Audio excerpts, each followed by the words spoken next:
Students, welcome to our YouTube channel medico nursing classes. जैसा कि आप सब देख रहे हैं, पिछले कुछ दिनों से मेडिको नर्सिंग क्लासेज के ऊपर आप लोगों को latest update about new nursing officer recruitment आपको मिल रही है कंटिन्यूसली। आज भी एक वैसा ही रिक्रूटमेंट अपडेट है, लेकिन यहाँ पर नर्सिंग ऑफिसर के लिए नहीं है। ये केवल MNS मिलिट्री नर्सिंग सर्विसेज के अंदर जो भी कैंडिडेट्स जो अपना करियर मिलिट्री के अंदर बनाना चाहते हैं, आर्म फोर्सेज ज्वाइन करना चाहते हैं, जो नर्सिंग प्रोफेशन, उनके लिए बेस्ट अपॉर्चुनिटी है ये। ठीक है, तो ये जो एडवर्टाइजमेंट आया है, ये आया है कि जो इंडियन आर्मी की जो नर्सिंग की कॉलेजेस हैं, इंडियन आर्मी की जो नर्सिंग कॉलेज है, वहाँ पे BSc नर्सिंग कोर्स है 2024, उसके लिए एडमिशन के लिए ये आपके पास ये एडवर्टाइजमेंट है। और इस एडवर्टाइजमेंट को मैं अभी पूरा अच्छे से एक्सप्लेन करने वाला हूँ, जो कि आप लोगों के लिए काफ़ी बेनिफिशियल रहेगा।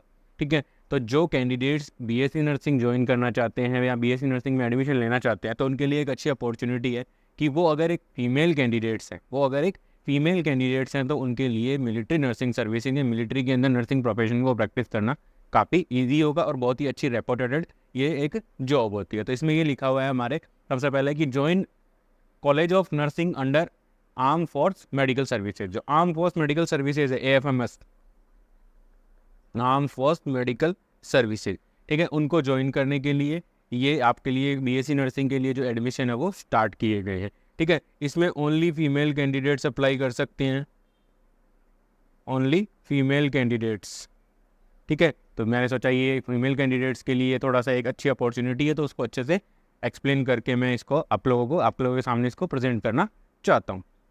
ठीक है, तो इसके अंदर क्या किया गया है, जो आर्म फोर्स मेडिकल सर्विसेज के अंडर जो भी नर्सिंग कॉलेजेस हैं, उन कॉलेजेस के अंदर BSc नर्सिंग के अंदर 2024 के लिए जो BSc नर्सिंग के एडमिशन है वो मांगे गए हैं। ठीक है, अब इसमें जो सिलेक्शन होगा, जो भी कैंडिडेट जिसका सिलेक्शन होगा, वो नीट यूजी, जिन्होंने 2024 के अंदर नीट यूजी दिया है, उसके स्कोर कार्ड पे NEET UG score, NEET UG के स्कोर के ऊपर आपको BSc नर्सिंग के अंदर इसमें क्या मिलेगा, एडमिशन मिलेगा। सबसे पहली जो क्वालिफिकेशन है, सबसे पहली और मैंडेटरी जो क्वालिफिकेशन है वो क्या है, ठीक है, सबसे मैंडेटरी क्वालिफिकेशन है कि 2024 नीट है वो आप क्वालिफाई होने चाहिए। क्या होनी चाहिए, 2024 की जो नीट है वो आपकी क्वालिफाई होनी चाहिए। उसके बाद आप अप्लाई कर सकते हो, और अप्लाई करने के लिए जो आपको वेबसाइट यूज़ करनी है वो है www.joinindianarmy.nic.in। ये एक वेबसाइट है जहाँ पर जाकर के आप इस BSc नर्सिंग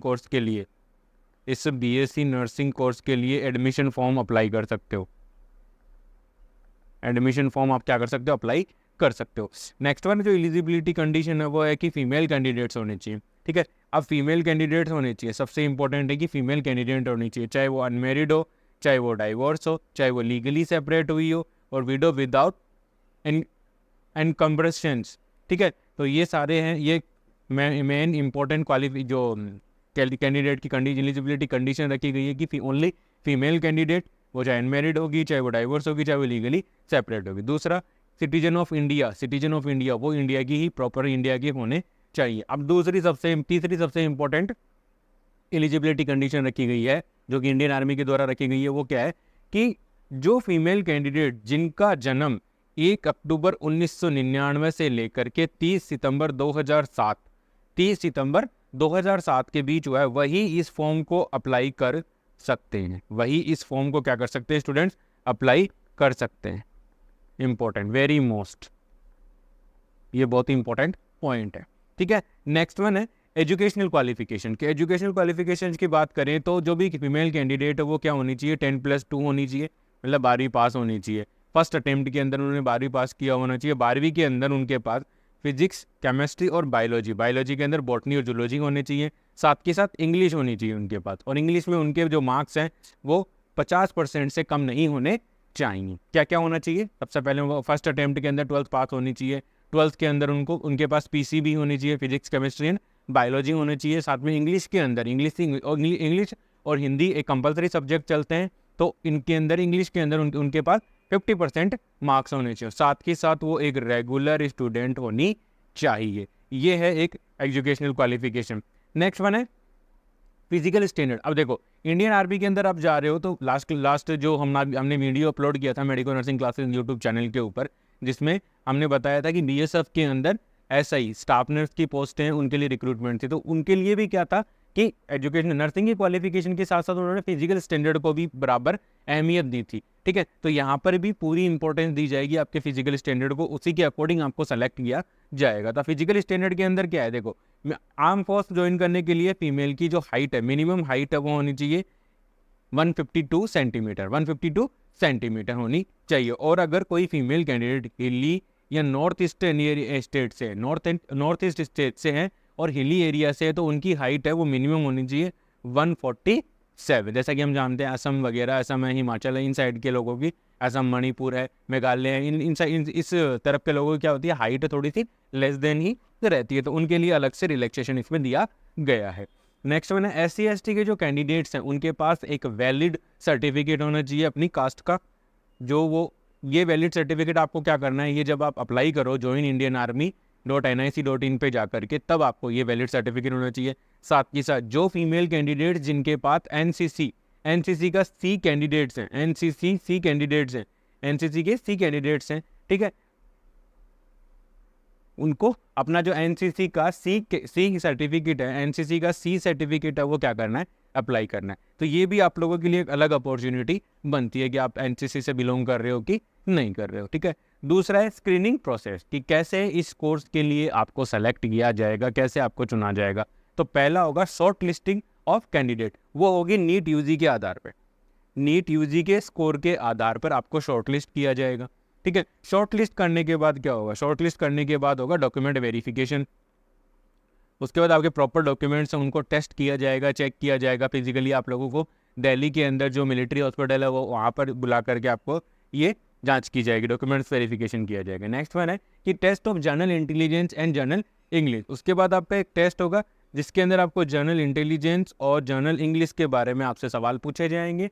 ठीक है, और इसमें क्या देर 40 क्वेश्चन होंगे, मैक्सिमम 80 मार्क्स का क्वेश्चन होगा and there will be negative marking. यहाँ पे नेगेटिव मार्किंग भी होगी और आपको 40 क्वेश्चन का आंसर करना है। 30 मिनट के अंदर आपको 40 क्वेश्चन है उनका आंसर करना ही करना है। ठीक है, नेक्स्ट आता है अपना चौथा आता है psychological assessment and interview. Selection की प्रोसीजर बता रहा हूँ स्टूडेंट। ठीक है, तो उसमें सबसे पहले साइकोलॉजिकल असेसमेंट और इंटरव्यू होना चाहिए। चौथी फेज होगी इसकी सिलेक्शन की, साइकोलॉजिकल असेसमेंट और इंटरव्यू, जिसके थ्रू क्या किया जाएगा, आपके नॉलेज को असेस किया जाएगा, 12th वगैरह के आपका 12th का जो नॉलेज है उसके बारे में आपको, और आपकी जो पर्सनैलिटी है उसके बारे में आपसे क्या किया जाएगा, इंटरव्यू लिया जाएगा।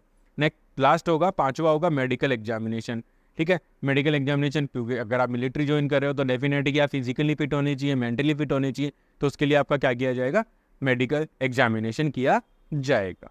नेक्स्ट वन है फाइनल सिलेक्शन। ये सब होने के बाद, ये जो भी प्रोसेस मैंने अभी आपको बताई है, उसके बाद क्या होता है, फाइनल सिलेक्शन होता है। तो फाइनल सिलेक्शन है वो मेरिट लिस्ट बनेगी नीट यूजी के स्कोर पे, फिर उसके बाद आपका जो जनरल इंटेलिजेंस और इंग्लिश का टेस्ट था उसके बेसिस पे psychological assessment, interview, subject to medical fitness. अगर आप मेडिकली फिट हो, सबसे पहली कंडीशन आपकी मेडिकली फिट हो, उसके बाद क्या होगा, एक मेरिट लिस्ट तैयार की जाएगी और उस मेरिट लिस्ट के अंदर क्या क्या जोड़ा जाएगा, देखिए आपका नीट यूजी का स्कोर जोड़ा जाएगा पहला। दूसरा, आपने जो जनरल इंग्लिश, जनरल इंटेलिजेंस और जनरल इंग्लिश का टेस्ट दिया तो उसमें आपके कितने मार्क्स है। उसके बाद साइकोलॉजिकल असेसमेंट और इंटरव्यू के अंदर आपको कितने मार्क्स मिले। ठीक है, इन तीनों को जोड़ करके, इन तीनों में आपने जो मार्क्स ऑब्टेन किए हैं, उन मार्क्स को ऑब्टेन करने के बाद उनको कंपाइल करके फिर एक फाइनल मेरिट लिस्ट तैयार की जाएगी और जो भी कैंडिडेट सेलेक्ट होंगे उनका नाम वहाँ पे शो किया जाएगा। तो उसके बाद मैं बताता हूँ आपको, उसके बाद है कि कौन कौन से इंस्टीट्यूट्स हैं आर्म फोर्स मेडिकल सर्विसेज के लिए, कौन कौन से इंस्टीट्यूट्स हैं और वहाँ कितनी सीटें हैं। तो देखिए, पहला इंस्टीट्यूट है college of nursing AFMC, arm force medical services या मेडिकल कॉलेज है, जिसमें है पुणे, पहली कॉलेज है पुणे के अंदर। और ये पुणे वाली जो कॉलेज होगी Maharashtra university of health science से अंडर है। ये क्या होगी, Maharashtra university of health science, Maharashtra university of health science से बिलोंग करेगी। ठीक है, वहाँ से ये एफिलिएटेड होती है। सीट इसके अंदर 40 सीटें होती हैं। ठीक है, दूसरी college of nursing Kolkata, college of nursing Kolkata के अंदर है और ये है west Bengal university of health science से ये क्या होगी, एफिलिएटेड होगी। यहाँ पर कितनी सीटें हैं, 30 सीटें हैं। ठीक है, नेक्स्ट वन है कॉलेज ऑफ नर्सिंग मुंबई के अंदर आ रही है। मुंबई के अंदर तो Maharashtra university of health science से है, यहाँ पे 40 सीटें। ठीक है, तो दो कॉलेजें हो गई, एक पुणे और एक मुंबई के अंदर, दो कॉलेजें हो चुकी हैं। तो इनके अंदर देखो दोनों कॉलेजों के अंदर 40-40 सीट्स है। ठीक है स्टूडेंट। नेक्स्ट आता है फोर्थ वन कॉलेज आती है आपकी college of nursing AHR&R new Delhi के अंदर, जो न्यू दिल्ली वाला हॉस्पिटल है उसके अंदर भी है, और ये है दिल्ली यूनिवर्सिटी DU के अंदर ये आता है। और यहाँ पे कितनी सीटें हैं? 30 सीटें हैं। ठीक है स्टूडेंट्स, कोर्स करने के लिए कितनी सीटें रखी गई है? 30 सीटें रखी गई है। नेक्स्ट वन है college of nursing CHCC Lucknow वाली है Atal Bihari Vajpayee medical university, Atal Bihari Vajpayee medical university से एफिलिएटेड है। यहाँ पे कितनी सीटें हैं? 40 सीटें स्टूडेंट्स हैं। नेक्स्ट वन है कॉलेज ऑफ नर्सिंग बेंगलुरु, यहाँ पे है Rajiv Gandhi university of health science RGUHS, और यहाँ पे कितनी सीटें? 40 सीटें। तो इस प्रकार से मिला करके टोटल 220 सीटें हो गई हैं। ठीक है, टोटल 220 सीटें हो चुकी हैं। ठीक है, अगर ये बहुत ही 220 सीटें कम नहीं होती हैं, बहुत अच्छी अपॉर्चुनिटी है फीमेल कैंडिडेट्स के लिए, और वो फीमेल कैंडिडेट जो मिलिट्री सर्विसेज ज्वाइन करके नर्सिंग प्रोफेशन को सर्व करना चाहती हैं, उनके लिए बेस्ट अपॉर्चुनिटी है। जल्दी से जाओ और जा करके जो वेबसाइट बताइए उसके थ्रू आप ये फॉर्म अप्लाई करो। इंपॉर्टेंट चीज़ ये है कि इस साल आप नीट UG आपने दिया हुआ हो और वो आपने क्वालिफाई किया हो। नेक्स्ट वन है एडमिशन टू द कॉलेज। जैसे ही आपका फाइनल शॉर्ट लिस्ट आती है उसके बाद क्या किया जाएगा? आपको ऑफर ऑफ एडमिशन दिया जाएगा। उसके बाद आपका क्या, ड्यूरिंग द ट्रेनिंग आपकी ट्रेनिंग होगी, मतलब 4 साल की या 5 साल की जो भी ट्रेनिंग है इनकी, वो पर्टिकुलर ट्रेनिंग होगी। उस ट्रेनिंग के दौरान आपका रहना, खाना, कपड़े सब कुछ आपके फ्री होंगे, यूनिफॉर्म वगैरह सब कुछ आपकी फ्री होगी। इवन आप लोगों को मंथली, एज फीमेल कैंडिडेट को मंथली स्टाइफन भी दिया जाएगा। यहाँ पर आपको कोर्स भी करवाया जा रहा है, ट्रेनिंग भी करवाई जा रही है, और सैलरी, स्टाइफन मान लो, सैलरी भी दी जाएगी। ठीक है। नेक्स्ट वन है हाउ टू अप्लाई में है कि मैं पहले ही बता चुका हूँ कि जो कैंडिडेट जिन्होंने नीट UG 2024 अपीयर हुए हैं और उन्होंने नीट UG क्वालिफाई किया है, वो डायरेक्टली इन जो वेबसाइट है www.joinindianarmy.nic.in पे जाकर के ये फॉर्म है वो अप्लाई कर सकते हैं। ठीक है। नेक्स्ट वन है कि SC/ST के candidates, all candidate accept SC/ST के कैंडिडेट को, मतलब जो OBC और जनरल से EWS से बिलोंग कर रहे हैं, उनके लिए क्या है? उनके लिए 200 रुपये फ़ीस है, और SC/ST वालों के लिए कोई फ़ीस नहीं है। और आपको जो फ़ीस का पेमेंट है वो क्या करना है? ऑनलाइन फ़ीस का पेमेंट है वो करना है।